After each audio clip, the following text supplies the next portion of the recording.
Grill আমাদের কম বেশি সবারই পছন্দ, আর সেটা যদি বাসায় তৈরি করা যায় তাহলে কিন্তু সাশ্রয় হয় আর খেতে সুস্বাদু হয়।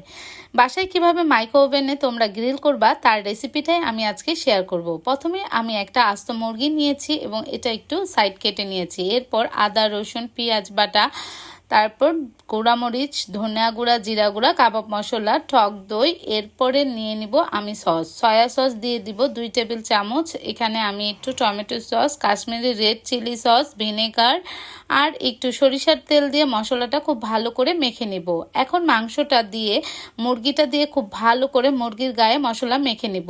এরপর বেকিং করার জন্য আমি যেই মাইক্রো ওভেনের ট্রেটা আছে সেই ট্রের মধ্যে আমি এখানে ফয়েল পেপার নিয়েছি। এরপর প্রথম পিঠ আমাকে মাইক্রো ওভেনে 20 মিনিট ধরে ওভেন করব।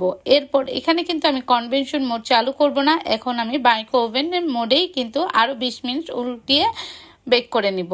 এখন আমি কনভেনশন মোড দিব, কারণ এটা উপরে যে কালারটা আসে এটা কনভেনশন মোডের কারণেই, কারণ কনভেনশন মোডে দিলেই এরকম দোকানের স্বাদের মতো গ্রিল হয়ে যাবে। বাস আমার রেডি আস্ত মুরগির গ্রিল। কেমন